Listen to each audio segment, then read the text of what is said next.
And hi, everybody. Welcome back to Sports Talk. Doug Miles, Don Henderson with you tonight. Both coming to you from Sarasota, Florida. Lots going on in the world of sports. I guess a bit of a slower time of the year, but plenty to talk about as we've got some baseball, particularly here in our area. We had a chance to go out and see a little bit of the Orioles, pitchers and catchers. We'll talk about that. We'll hear from Buck Showalter. Got a few seconds of an interview with him. We got a special guest coming up at the bottom of the hour. Our old friend Pete the Prophet will join us, talk a little horse racing coming up. We got the prep races for the Derby already, and we'll talk some hockey with him as well. And understand he's in traffic court, so hopefully he'll be able to join us, Don. Well, we certainly hope so. And talking about racing too, we obviously had to throw the 500 in, and what an amazing finish that record breaker for that matter. And it's great for Joe Gibbs. All the great things he's done with winning Super Bowls, and he's been a long time waiting for the 500. He finally got it. Yeah, I didn't get to see much of it. I kind of flipped over to see around 5 o'clock. I figured it might be the last few laps. It was already done, but the winner, Denny Hamlin, wins by, I guess, 1/100th of a second is what they determined the margin was, and great finish to that race. And, yeah, Joe Gibbs, you almost forgot he's still in the auto racing business, and I guess he won it, about 20 years ago the first time, right, the Daytona? Well, the other thing that's surprising is that, Toyota, this is the first time I think they said that they won it since 1993 or something like that. I'm not exactly sure of the date, the last time Toyota, but they were a big part of, they had 4 cars, and I think they actually had 5, 4 cars I think controlled by Gibbs, but 5 cars in all, and they were all right there at the finish line, so Toyota's got to be very happy about that. Yeah, that's huge in the game. If whatever brand car wins, I guess they make money off of that. As far as the advertising goes, I guess the average fan doesn't really care, but it's big in the auto racing business what brand car does. But yeah, it is unusual to see a Toyota win. You think of Dodges or Chevys or even Fords, but you don't think of Toyotas as being auto racing cars. Well, as you and I know, my grandson, he's a Toyota representative, so I'm very happy for him. Sure, helps him. Right? All his dealers are going to be pretty doggone happy that Toyota got into the win column. I guess it must translate to sales then, right? If a brand car wins a big race like that, I guess so, right? I'm not sure. Well, Toyota has been the leader for the last couple of years as far as sales. Even last year, people thought they might slide back a little bit, finish in second place.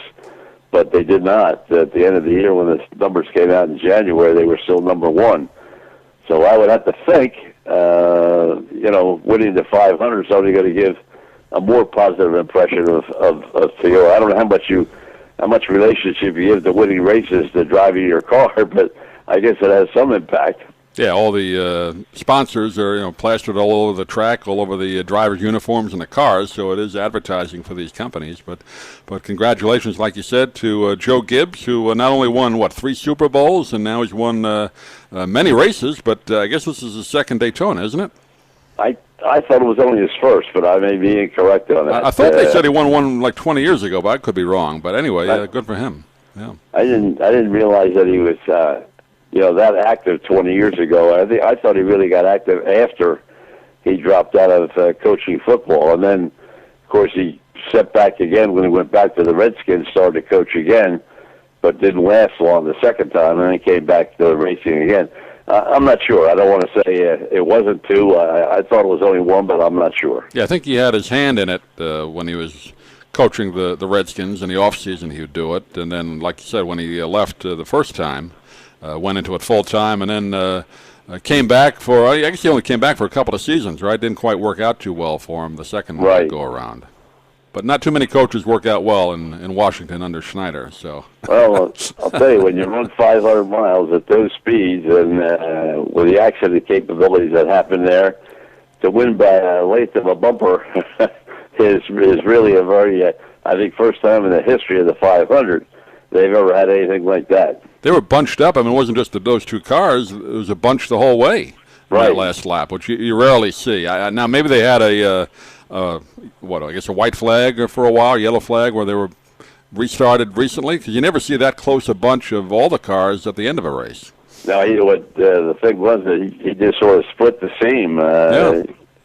And made kind of a move there to go around a few cars, didn't he? Exactly. He went to the outside, and it was really. I mean, I'm not a great race aficionado, I'll tell you that, but it was great to see Gibbs win. Great to see the other man get the win, and also great to see a finish like that. And maybe we'll have our racing expert come on with us next week and give us a little inside information on the cars and the track. Yeah, I've never had a chance to go over and cover it. I've driven by Daytona several times, and I guess they had a pretty good crowd there. I didn't hear it. It must have been sold out, right? I heard. I know they had 200,000 for one race. Yeah. I don't know what. Because for a while the attendance was dropping in those races, but I guess the Daytona always does well. Money. I mean, the track that everybody knew for so many years is not the track they're racing on. Now, I'm not talking about the surface. I'm talking about the facility. I mean, they spent so much money on redeveloping the facility, and let's face it is the biggest stock car race of the year.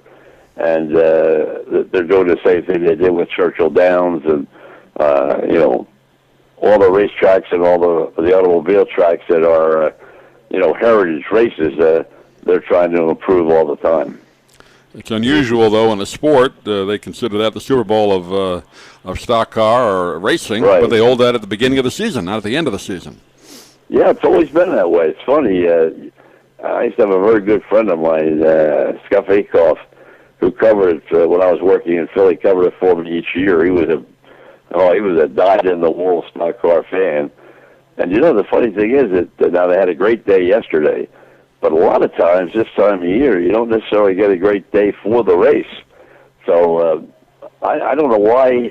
I can't explain to you why they decide to have their number one race, the first race of the year, as opposed to a little bit deeper in.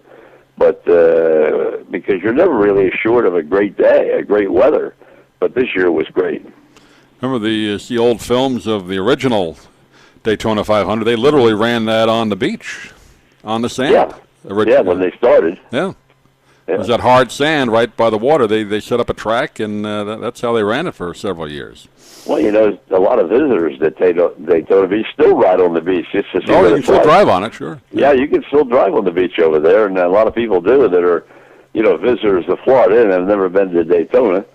The one thing I will say, if you're at Daytona this time of year, it's loud because between the cars and the motorcycles and all the things that are going on, you better not want to go to sleep before 11 o'clock at night.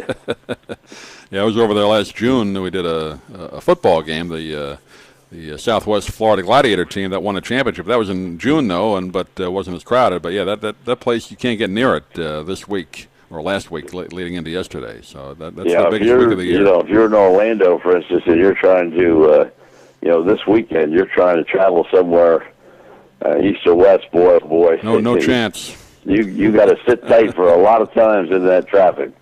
Be interested to see the ratings. I didn't see anything today, Don. I don't know if you did, but see how Fox did with the ratings on that. That's, of course, their biggest rated auto race, I would guess, until the Indy 500 later this year and some of the other stock car races in the summer. But I haven't seen the ratings yet for the Daytona 500. I agree with you. I have not either. The only ones I saw were from the new, I shouldn't say new because it actually came out last week, the Marvel movie. And that did another $55 million this weekend instead of $225 or $230 million. It's going to be the biggest. I think it's going to be the biggest R-rated movie of all time. I'm not an I don't care about the R rating. I'm not necessarily growing up, I was never really a comic book reader, but boy, they have certainly, between Superman, Batman, Marvel, they have certainly changed the movie industry around a little bit. Yeah, occasionally back in the day, you'd have one or two superhero movies, and that'd be it. But now it's a whole franchise. Marvel's got one, and then I guess DC with the Superman, and now they're going to have Superman and Batman together in a movie. I think that's coming out this year, right? You're right. Yeah. That's exactly right. Almost too much. I got to tell you, I haven't seen any of them, but no, I don't either. I'm in the minority. I mean, everybody loves them, and boy, the box office, it only cost them I can't remember the exact number. I'm going to say between $53 and $57 million to make this movie. Yeah. and they've already grossed, as I said, recouped it by 4 already, huh? Pardon? They've recouped 4 times the money already. Yeah, so far. That's only one weekend, and not counting all the international money that's coming in with it. Now, one movie I want to see, I know it's open here in Sarasota, I don't know if it's open the rest of the country, is the movie Race, the Jesse Owens story. Have you seen that yet? No, it's on the front page of Parade. His sisters and the young man that's playing the part is on the front page of Parade this week. The Sunday paper. I'll tell you, you and I would be very familiar, and I saw the Marty Glickman documentary on ESPN, right. And what a great documentary they did. And he was very much involved with Jesse Owens. I don't know whether they'll include that in the movie. We'll just have to wait and see. But Jesse Owens was a special person. Yeah, I'm interested to see. I've seen the clips of the coming attraction. It looks like they really, put a lot of work into making it look like, the arena and all that in Germany. I mean, they did. It looks like that's well done there. So hopefully the whole movie will fit that. But well, I hope they do a little bit better than they did with 42. I was right. not overwhelmed with 42. That was, it wasn't a bad movie, but I didn't think it was anything special. No, they got a lot of the historical things wrong in that one too. Yeah, you're exactly right. They didn't. Who was the batter that was batting right-handed? Should have been batting left-handed. Gene Urbanski was right. They had him of all the great Dodger players, and quite honestly, the Dodgers for years, other than Duke Snyder, really didn't have any left-handed hitters in terms of everyday players. Even Gene Urbanski was not an everyday player. He was a very good player.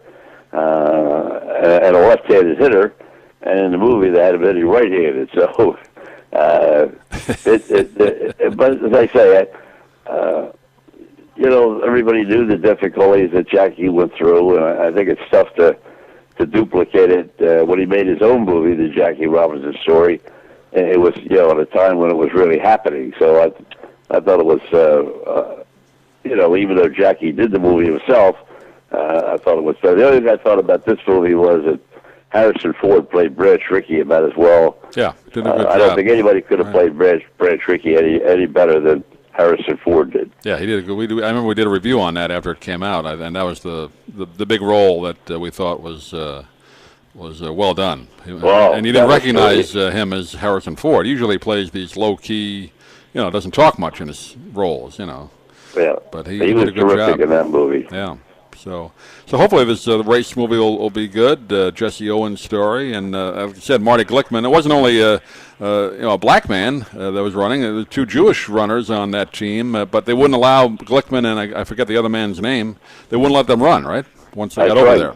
Yeah. Yeah, and Jesse Owens volunteered to step out of the relay and have Marty Glickman run. And what happened there was that the powers that be, even on the U.S. team, wouldn't do it.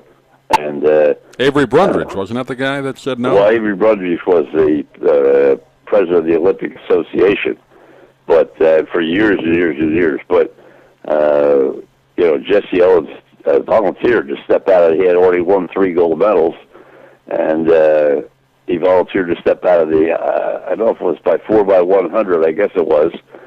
And Marty, of course, who was a great track star at Syracuse. Before he became really a national star broadcasting-wise. Later in his career, he was a great broadcaster and in New York, and but they wouldn't let him run. Yeah, the first, I guess, really well-known athlete that went into broadcasting was Glickman. Had to be one of them. Tommy Harmon did too. That's right, Tom Harmon, right? Yeah, Tommy Harmon, after he finished his football career, had a regular show on Mutual Radio, not, I don't think anywhere, I guess in Los Angeles, I should say that in the Los Angeles area, he was probably as well known as Marty was in the New York area, but he was more of a sports commentator than he was a play-by-play man. Marty was much better known as a play-by-play broadcaster. Yeah, Marty basically invented how to do basketball and probably football on the radio. Absolutely. And the great thing about Marty was a lot of people don't realize is that, you know, broadcasting the Giants and broadcasting college football, every Saturday he did a high school game. It was on Channel 11. Channel 11, right? Yeah, I remember seeing that toward the end of his career. Every Saturday afternoon, that's right. He went to a high school game and broadcast that. Oh, I'm going to say well into his 50s, maybe even 60s. Yeah. Yeah, I remember there was occasionally the Thanksgiving Day game on Channel 11 growing up, and I remember him doing it. So, yeah, he continued to do that. Yeah, great broadcast. And you mentioned Tom Harmon, of course, his son Mark doing quite well with the NCIS. Yep, he's got the #1 show on TV right now and has been. For about 12 years now. NCIS has been the top show for quite some time, so we'll see what happens. They've moved the other NCIS shows around. They had Miami for a while now. Right. They have L.A. They have New Orleans now, which is the newest one. That's very good. I watched that one. Yeah, Tuesday nights. Yeah. But you know, his work at NCIS has been very, very good.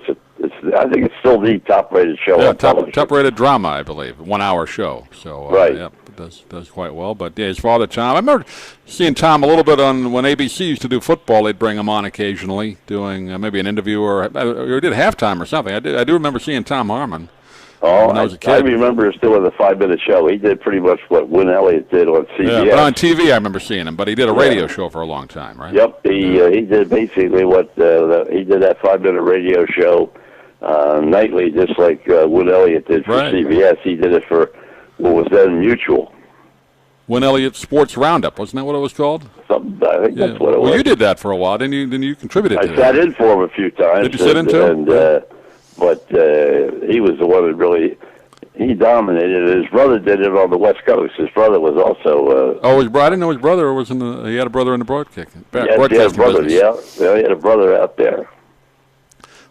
Brother's name wasn't Luz, was it? I'm trying to think why I can't, while I was saying that to you, I was trying to think what his brother's name was. Luz Elliott. Win Elliott, he did a great job because he would have all these correspondents in the field. It was really well done. And he just kind of whip around the country or whatever game or event, and I always enjoyed that. He pretty much followed up on what Red Barber did in the early 1950s. Red was the first one. In fact, actually, we've talked about it before. That's how Vince Scully got his job with the Dodgers. Right. Vince Scully was doing that game up in Boston in a snowstorm on the roof of Braves Field, and Red Barber was the host at CBS headquarters, and he used to go from game to game on Saturday afternoon and give you a little snippet of each one of the games. And so the best game of the day, when Vince Scully was on, Red Barber was hosting it, and got his first taste of Vince Scully, and asked the Dodgers then or the sponsors, to bring Vince in as the associate play-by-play broadcaster for the Dodgers. And 67 years later, he's still there. Still there. Yeah, I know. Just hearing an interview with Vin, I think he, after he graduated Fordham, sent out a bunch of tapes and letters, and I think he got a job in Washington. I guess that's the job he got, right? Went down to Washington, D.C., and got the job covering sports, I guess, for that show, right? I really, to be honest with you, other than the Boston game that actually,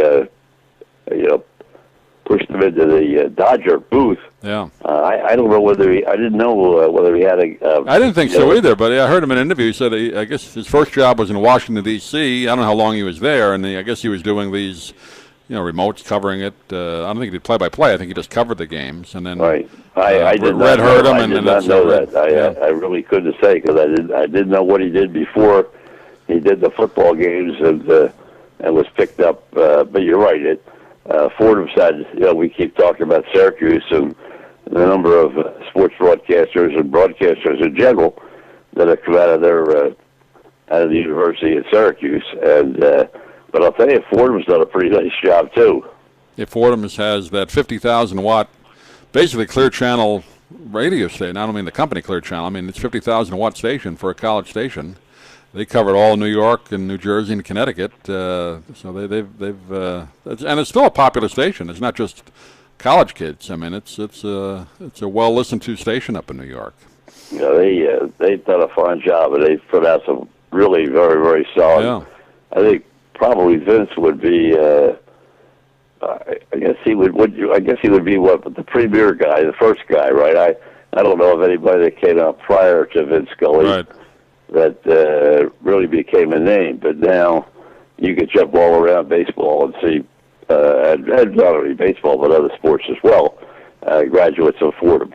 Yeah, they named I think they named the studio after him or something. They give it a Vince Scully Fordham Broadcasting Award now. I saw that recently. So He's got the road. He's got the Vince Scully Road leading up to Dodger Stadium, and now he's got a Vince Scully radio booth. Yep. So he's doing well, and we look forward to hearing Vince coming up one more season. And if you get the broadcaster, actually the baseball package, you have to get that to hear him, or unless you have satellite radio, you can hear Vin on the home games. So that's as I said to you, I can't think of Davis's first name now that I said that. Hey, you're mentioning a new guy. Now I haven't heard him yet. So. He's a fellow just coming. I've done some games for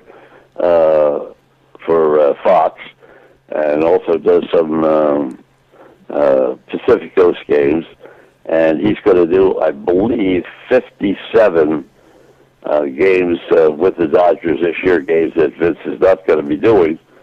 And but I know his last name is Davis, but I can't remember. I apologize. I can't remember his first name. Yeah, I know Charlie Steiner is the other radio guy. He's been out there a while. He used to be on ESPN. People know him. He left New York to go out there, and he's done a very solid job. Yeah, he left ESPN. He was in New York first. He did Jets, I remember. He did, I think he did New Jersey Generals football, the old USFL, and then he went to ESPN, and then he left there to be the Dodgers radio guy. So he'll have a new colleague this year. I don't know where he went to school, or I guess he's from the New York area. I don't know. Steiner, yeah, I think he might have gone to Fordham or one of the New York schools. I'm not sure, but you're right. Or he probably did Syracuse. That's where all those ESPN guys went, Syracuse. That may be it. You might be right. I just going back don't know. to Marv and then Costas, I know he went there. A lot of the ESPN guys, Tirico. So that was the hotbed for getting talent out of there. Yep, that was a spot to start, and then jump right into the profession somewhere along the line. Delphi, we had a few. I remember Al Troutwig. He came out of our radio station at Delphi, WBAU. Several other people have. Dr. Dre, if you're a rapper, he came out of our station. Well, Al Troutwig's still doing a good job. Troutwig's still working. Yeah, a lot of guys. Not as many sports guys, but a lot of guys in the business came out of our station. But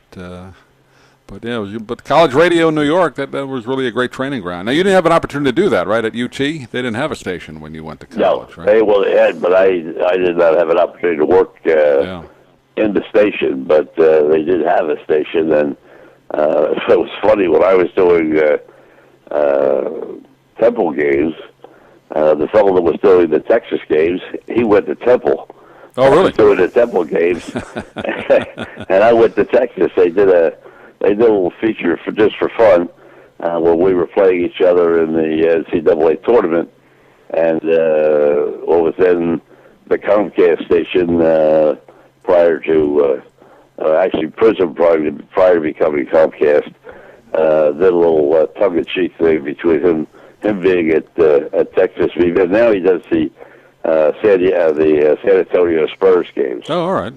Yeah. He's from Philly. But I spent many an hour in the radio station where I probably should have been in class. But hey, that's the way it goes.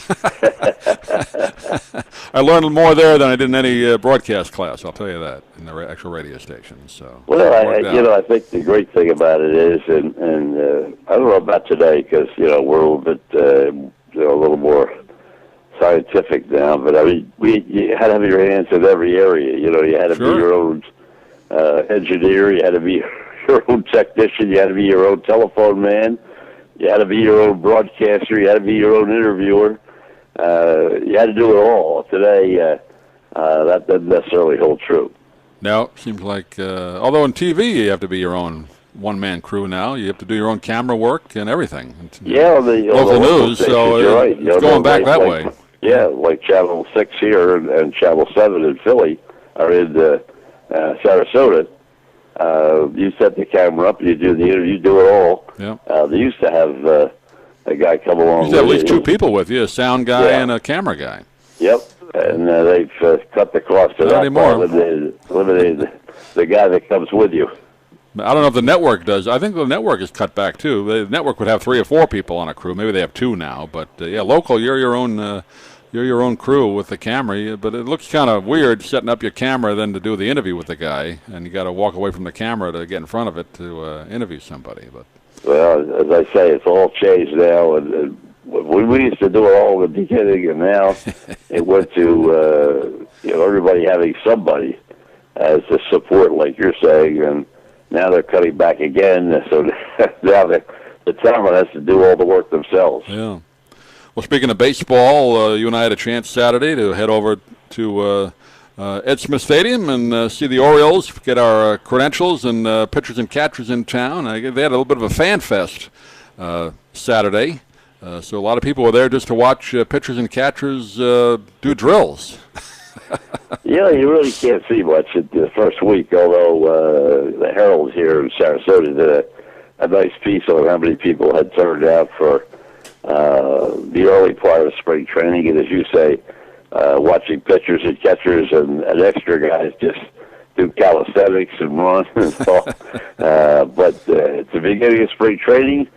Next week, everybody will be here, and it'll be in full swing, and very, very fortunate. Baltimore is very, very fortunate to be here in Sarasota. They've got a multitude of fields. I'm not counting Ed Smith Stadium where they play the games. Their minor league complex can work out here as well. And they really have a nice setup now in Sarasota. Got about 2 minutes of Buck Showalter at spring training, so let's hear what Buck had to say. What does it mean to have some of your core players back in Matt Wieters, Darren O'Day, and Chris Davis to start camp? Well, it's exciting that ownership's been that supportive like they have all the way. But, I think the most important thing is these guys wanted to be back. And obviously they're not playing for free, but, they've done some things in their career and some things for the Orioles, more importantly, that makes them coveted by us. And we like to think that we're coveted by them, too. So we're excited that they wanted to come back. But it's no prerequisite for success. But anytime you can have some people with a track record that you know what to expect from on and off the field, you like that. How would you describe the tone you want to set as you start camp this year? I've got some personal ideas and some private ideas, things that points of emphasis, things that we talk about in our first meeting, and try to some things that we really want to be better at, and some things that we want to that we were good at last year and year before, and so forth, that we want to continue to be good at. But we've got some. I don't think you go, this is the tone we want to set, and then you manage players and human beings. We got some new people and new personalities here that we're going to have to get our arms around and adjust some to them too. What are your expectations for some of the new faces joining the organization? Well, I just want them to, it's like when I was talking to Darren O'Day and Chris Davis and Matt, I don't want them to do anything different. That's why we covet them, because of what they bring. And same thing with the new players coming in. We want to create an atmosphere where they can bring what they bring and be who they are, instead of having to put up some facade about what they think we're looking for. We want them to bring what they bring. Over the past 4 years, the Orioles have had the fewest errors in baseball. What are some of the things you work on in spring training to make sure you do the little things right all season? Well, we acquire guys that already have that, so we don't have to coach very much. No, it's something that's important for our pitchers, not only here but in AAA and AA. Especially, we want to develop guys that can pitch to soft contact at times, and know that if they attack hitters and have a good tempo, that they keep it in the ballpark, they'll like their chances. But it's something that I think organizationally our guys know it's a skill that they need to bring. We don't want you letting in 2 and driving in 1. That math don't work. Buck Showalter talking to the media just a couple of days ago here in Sarasota, so that's pretty much what every manager says during spring training, right? Well, the other thing is, I think everybody knows that is under Buck Showalter exactly what he wants. He really believes in knowing every bit about the game and doing fundamentally everything as soundly as you possibly can. He's quite a stickler for, for doing things the right way. And everybody that's ever worked under him, either in the minor leagues or the major leagues, when he was with the Yankees, or the years that he's been with the Orioles, he's done really a first-class job. Yeah, great guy, and we'll get a chance probably this weekend to hear him. Usually meets the media after every workout, and pretty much that's all. That's the level of temperament you get with Buck. Very low-key guy.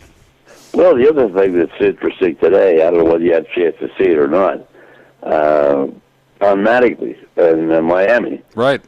They're going a little bit to the Yankee tradition, and no more beards, no more. Oh, I didn't see that. Okay, no facial. No more facial hair. Well, that's good. Yeah. He's the new sheriff down there after coming from the Dodgers. Although a little controversial, he hired Barry Bonds, Barry Bonds, to be his hitting coach. Correct. Yes, he did.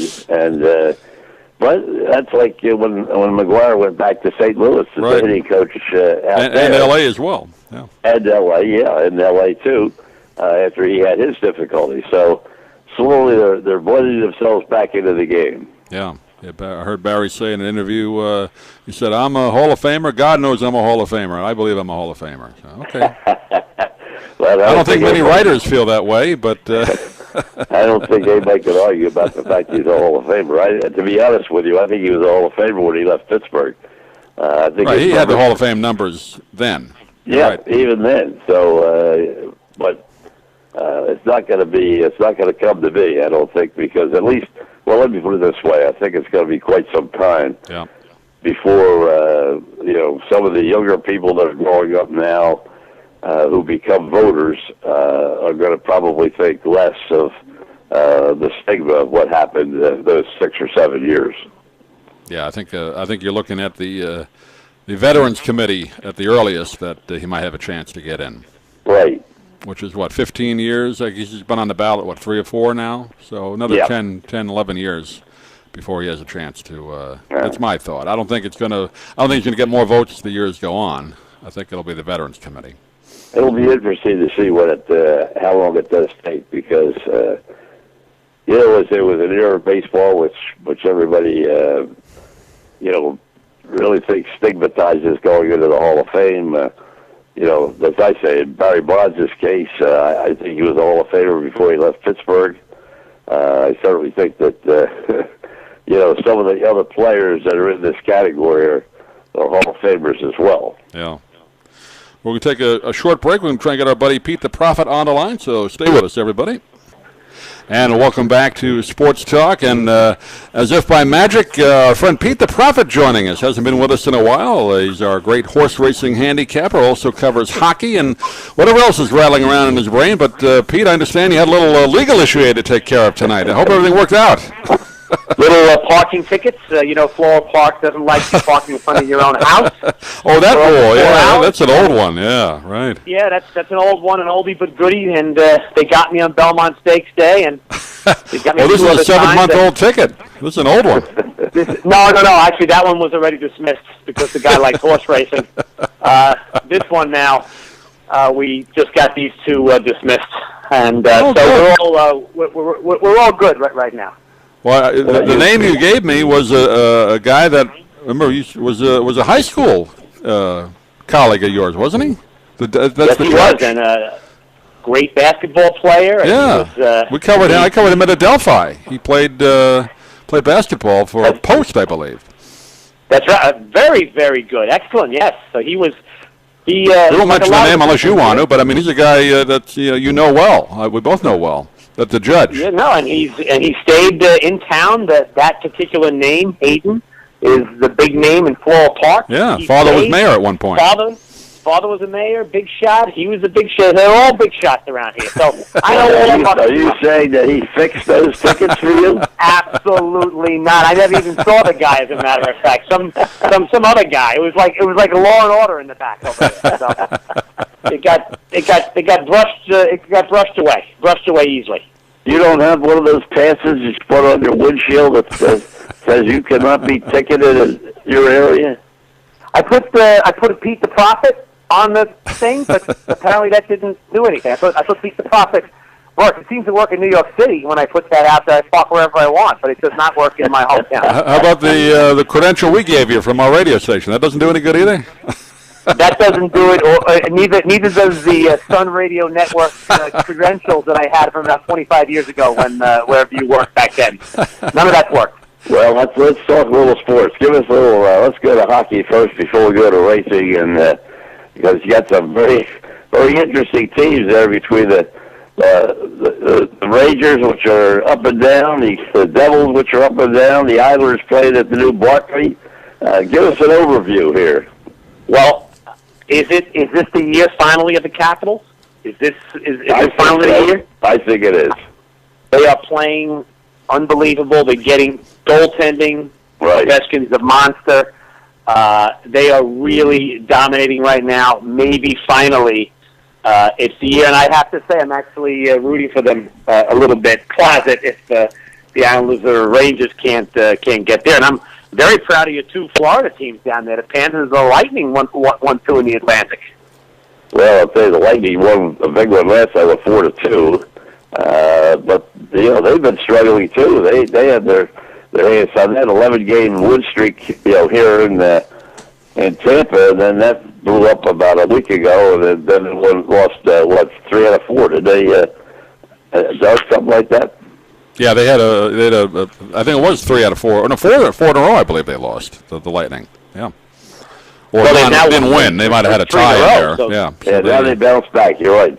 Well, Stamkos is starting to score, and that he had been a little bit of a slump, and the power play had not been working at all. And now things are starting to redevelop, and they're playing with the way everybody thought they were going to play from the beginning of the season. Pretty, very actually impressive the way they've kind of done well. But there does seem to be a little bit of a, I can't quite put it yet. It looks like the Capitals, the Blackhawks, maybe the Kings, things like that. They seem to be maybe just a little touch better. Like the Rangers this year for me, they don't look like they have it with some of the injuries. No Nash. When you come back from a concussion like McDonough does, and it really hasn't even come back yet, that causes some problems. The Rangers aren't much on scoring. I think when Broussard and Zuccarello are 1-2 and you're scoring, that's not exactly what you expected. So, of course, they got one of the best goaltenders in the world, but they just seem to be a little bit cut below this year, as do some of the other teams, like the Islanders also. Yeah, Rangers have to beat you 1-0. I mean, they won yesterday. It was a double shutout going into that overtime against the Red Wings. So they got to beat you 2-1 or 1-0. They're not going to beat you 5-1 too often. I actually went to the LA King game at the Garden about 2 Fridays ago, I think it was, and they put in both goaltenders. I think the LA goalie was hurt. Right.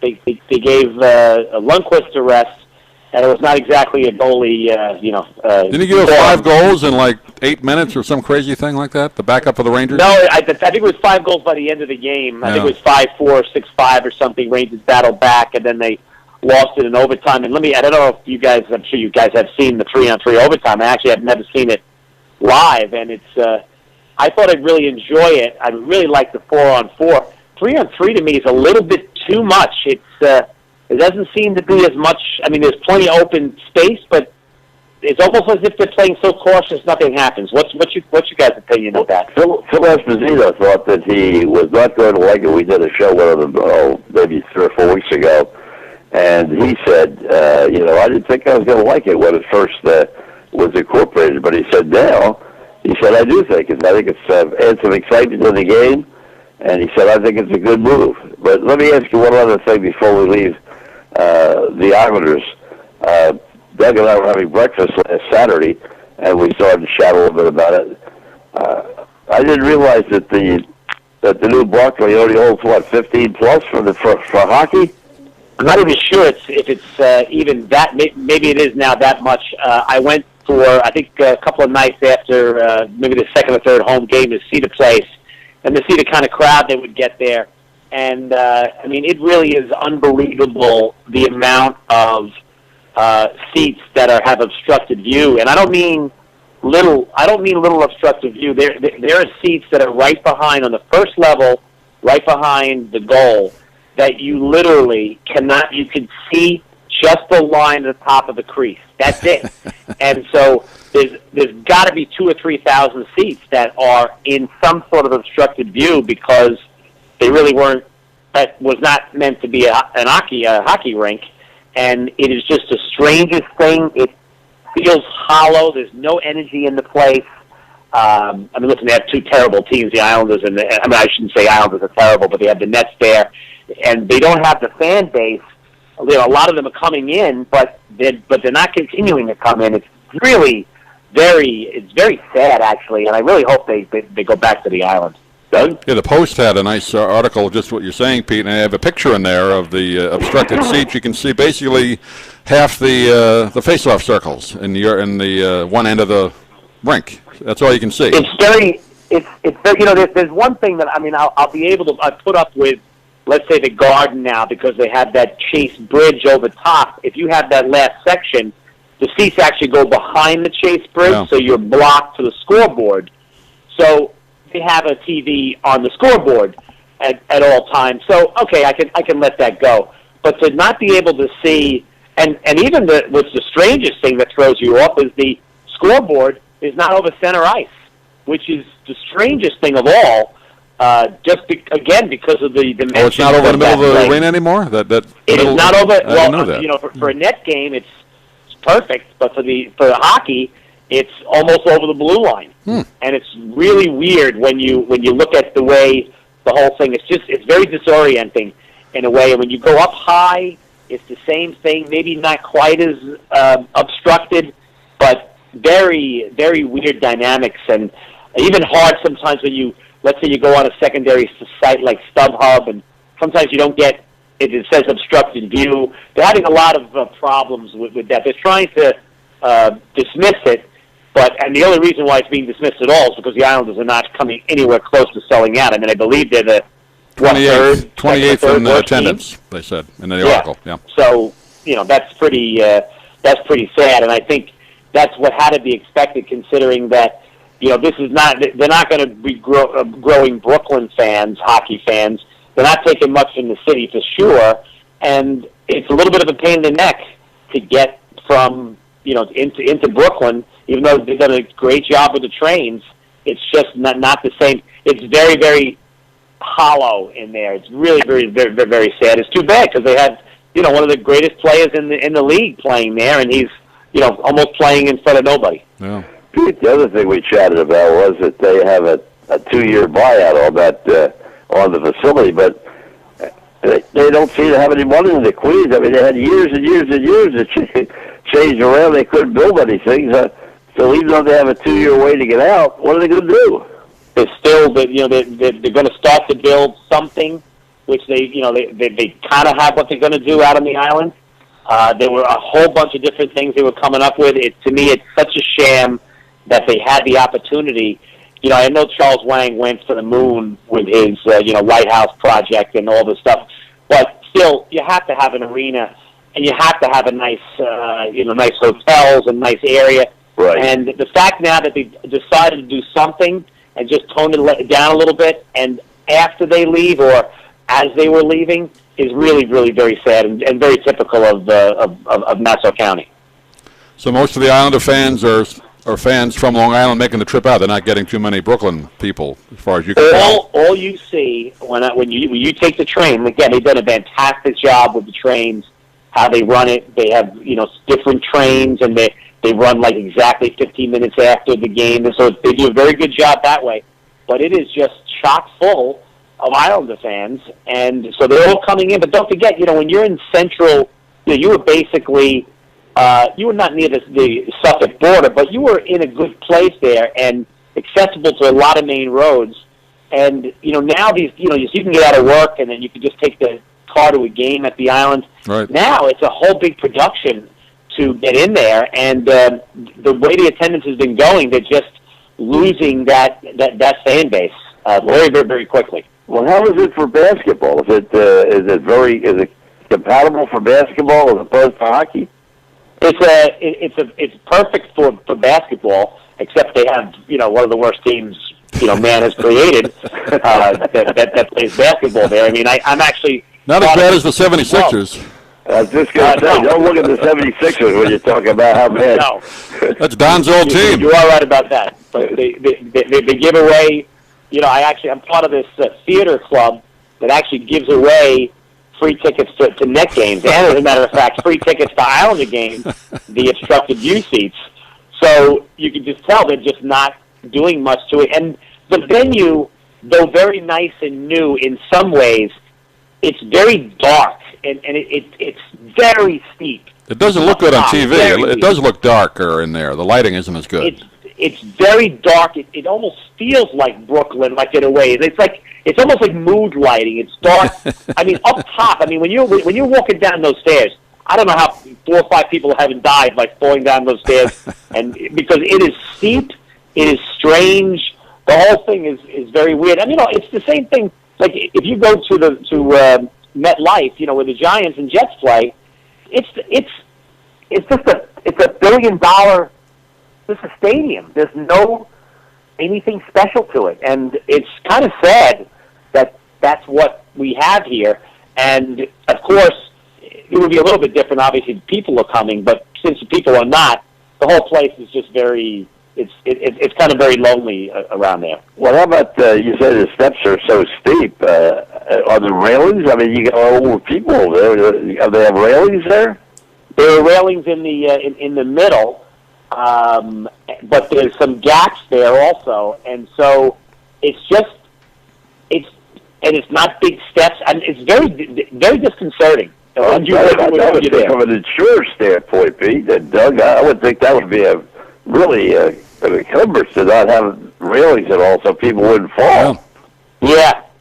It's just. I mean, it's just the whole thing. Just is just not a. I guess it's just not well thought out in certain ways. You can use other stadiums, including the Garden now, the way it's done. You don't feel like when you're coming from the top, you feel like you're just walking down normal stairs. It's not like this, you're going to fear for your life, right? Sort of thing. So it's not a good situation. I just hope the Islanders can get back to Long Island anywhere at a certain point because it's just they got a fan base that's pretty loyal, and they'll get into it if they have a good team. They have a decent team, but they just have no place to watch them. Doug, what about horse racing? Are we going to go there next? Yeah, before you do that, you mentioned something, Peter. You're part of a theater club. Are you going to do Broadway reviews now for us next time you're on? Well, let me say something. Any time you want, I told you this before. You should know this too. But when it comes to Broadway or when it comes to movies, I'm the man. Now, let's go to a sports movie, Creed. Has anyone seen Creed? I have not. No. All right, now. We were talking about the race movie, the Jesse Owens movie. Have you seen that? We were talking about that. We haven't seen it yet. No, I'm talking Creed, about Apollo Creed. Apollo Creed, right. Right. With the Rocky movie. Sylvester Stallone. Exactly. Now, I would have thought going in, I laughed at the coming attractions. What could this movie how stupid. It's like Rocky 33. We don't need any more Rocky. But let me tell you something. A must-see movie. Really? Excellent movie. Fabulous fight scenes. Great choreography. Stallone, brilliant. And I mean brilliant. I can't believe that came out of my mouth following Stallone. But yes, Stallone is brilliant. Understated acting. Great job. A must-see. Oh, very good. How about Broadway? Hamilton, have you seen that? I have not seen that because I don't have $33,000 to spend for a ticket. So I have to wait on that one. I heard Ethel Merman is coming back to Broadway. Have you heard any more about that? No. I've hello Frisco. No, I don't know. Actually, Bette Midler is coming back to Broadway to do Hello Dolly. That's true next year. Oh. That I did not know that. I follow it. I'll use my press credentials to get in there. There you go. Okay, let's talk horse racing before we lose the rest of our audience here. Wait a minute, I want to hear what he thinks about Mormon. Oh, okay. Oh, brilliant! Come on, that's one of the. Don just saw it down here, so he had a different opinion, I think. Did you, Don? You didn't like Book of Mormon? I didn't care for it. I got to say, I thought the choreography was great. I thought the dancers were great. I thought the talent was great, but I did not think the show was that did not impress me. Were you insulted at all by the content? Not so much. They talked about the language that I didn't think the language was all that bad, to be honest with you. No, it really isn't, actually. That didn't bother me at all, but I just thought that the concept bothered me. The fact that they went to Guyana and that everybody's jumping around. It just wasn't. It just wasn't for me. Okay, what have you seen that you've enjoyed? What have I seen that's been good? I haven't seen too many shows of late, so I can't really say. You saw that the Yankees show, didn't you, Don, when you were up in New York? About the Yankees on Broadway. Did you see that? No. I saw the one about Yogi down here. How about the Lombardi thing? Didn't you see that? One was on Broadway? Yes, I saw the Lombardi You saw that? thing, yes. Okay. Yeah. That was very good, actually. He did a great job with the guy from Wonder Years. With that. Right? Yes, exactly right. Yeah. He was perfect as Lombardi. The father. He was ideal. Yeah. But let's get to the horse racing. Okay. What's coming up? What's going on? Let's see. Any prep races? How's that for you? Well, we got a couple of races that now this is the time where things start to percolate. Have some of the Baffert horses running. Some of the it's actually very interesting. Some of the horses that won the Horse of the Year this year. A couple of nice colts, couple of late developing ones starting off. This is always the fun time of year, and anything goes right now because this is where the pretenders pop up for a minute or two, have a fantastic race, big win, and then never to be heard from again. And this is just that time. This is just the way it's going to go this year. It'll be interesting. There's been nothing really happening yet. Right about now is when things are going to start. Yeah. The big preps start soon. The Santa Anita Derby. Florida Derby down here. We get the Florida Derby. Florida Derby. You got the Tampa Bay, Derby. So you got some things coming up to get us into a decent season. It would be very hard to believe we'll have anything like last year. Well, it's kind of a letdown, isn't it, Pete? I mean, after such a great year, people you can't expect the same thing to happen again, right? I mean, there's not a horse on the horizon that they see now, is there? Hard to believe that anything would come like that. A lot of things had to go right for that situation even to develop. And again, not to say that he wasn't a very, very nice horse, but I don't put him in the pantheon of the greats. And I just don't think right now the way they're racing the horses is just so difficult for them with horses that sit back and wait for the Belmont Stakes, let's say, to dethrone somebody. I do think that what he did show is that you have to be probably a pace horse near the pace to be somebody that can dominate these races. But again, 3 races in 5 weeks is still very, very difficult on these horses. Well, you had said all last year, we talked about it leading up to each one of the races that, you did not feel in your heart that this was really one of the great horses of all time. He happened to be in a field that he could beat, and he ran nice races, but he didn't run people off the chart. Well, the teams, the great horses would also wow you with their times. I mean, you would be mesmerized by Secretariat and Seattle Slew and things like that. And other than the last race, when the time was an excellent time, the only time where I went, okay, maybe this horse is something, but also did it under optimal circumstances. On the lead by himself, no threatening, walked around the track in a waltz. Horses run big numbers in big races under optimal conditions. And again, none of his races were those kind of times where you went, wow, that is just unbelievable, spectacular bid-like, or Ferndon Alliot-like, where everything was right. I think he'd be a couple of lengths behind those, and many, many lengths behind the Big Red. So, didn't he do his first stud duty, Pete? Didn't Farrow? I'm sorry? Didn't Farrow just start doing his stud duty? I thought I read that a week or two ago. Yes. He's so we'll see little Farrows. So he's enjoying the benefits now. Yes. Finally, can sit back and take it easy after a tough campaign. So you're looking for a smattering of winners in each race. Usually, yeah, that's, every single year. I mean, I cannot even begin to list them. A horse that runs a gigantic race in one of these preps. I mean, there was one 4 or 5 years ago I will never forget. I've totally forgotten the name, but he was a freak in, I think, the Fountain of Youth or the race before that, and ran some off-the-chart number and won by 16 and got offered all this money. And I was thinking, you've got to sell this horse because this horse has got no breeding to go further. This is just a fluke. And they didn't sell him. He ran again and lost. Didn't make the Derby, and then was never heard from again. Was that Devil's Bag? Remember Devil's Bag? That was a horse like that. No, this is about four or five. Oh, okay. I mean, Devil's Bag. That was a can't miss, right? Devil's Bag. Then it fell apart. Well, yeah. I mean, towards the end, he fell apart. But Yeah. There's so many of these things that pop up where someone runs the big race and it's the next big horse. But these are 3-year-olds. They're very, very inconsistent. So you can't let that happen. Everything develops later, especially with the way they're running them now. They're only running them a couple of times as a 2-year-old and a couple of times as a 3-year-old to go into the Classic. So everything's a little bit slower. Well, Pete, maybe you just take a minute to explain, because there are probably a lot of people that aren't really racing fans, not nearly as popular as it was as we were growing up, but explain the difficulty between starting off at Churchill Downs, then going down to Baltimore, then winding up at a 1.5-mile race. The only 1.5-mile race I think we have in this country today is the Belmont.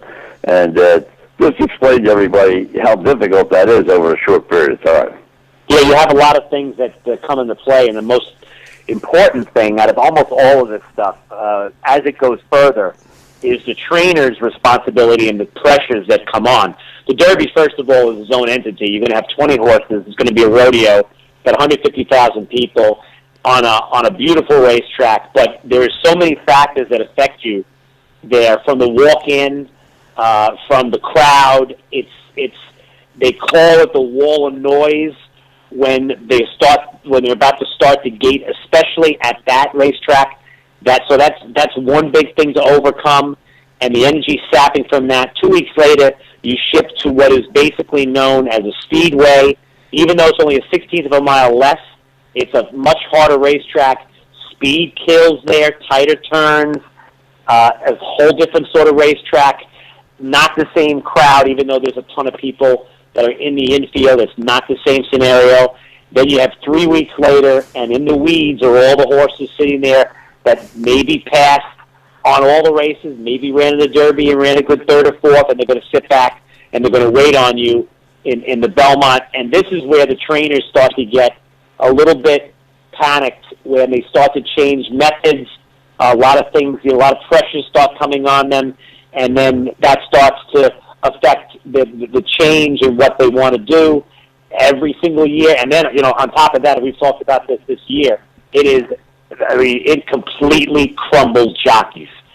It crumbles jockeys. There should have been a couple of Triple Crown winners already, but recently, and that is totally due to the jockeys' mistakes and panic. So it's just this gigantic building. So what he did this year, what Farrah did this year is wonderful.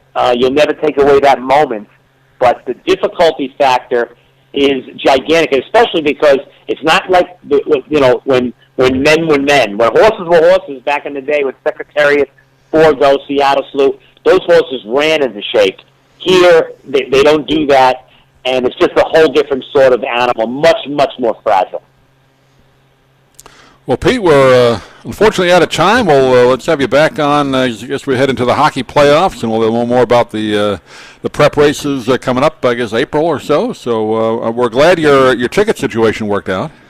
Yes, I'm not in jail at the moment, and hopefully I'll be out of jail or whatever happens next time. We don't want a scofflaw on our radio show. So I'm also very happy that you like the Book of Mormon, and this goes to show you it takes all types. It does take all types, but I do want you to see, if you like Rocky, I'd like you to go see Creed. It's a very, very, very good movie. I don't think Race is going to be a good movie. I don't like those kind of movies. They always seem to be a little bit too schmaltzy. Well, we talked about that earlier With because I said Jackie Robinson. 42. I thought 42 was not a movie that I'd really pay a lot of money to go see. I saw it, but Absolutely not. it was not that good a movie. Very disappointing. That's actually a great correlation. I think this movie will be very, very similar to that. So, Harrison Ford, we talked about it. Harrison Ford played a great Branch Rickey, but other than that, that movie was not something you want to take home. No, not at all. I think this is the exact same. You're right. Harrison Ford was quite brilliant in that in that role. Well, Pete, we'll talk to you soon, and Don, we'll talk to you Saturday. Grab a little breakfast, and we'll see what's going on with the Orioles. Go over there and start the Oriole camp out. Take care. Thanks a lot. Enjoy, guys. Bye.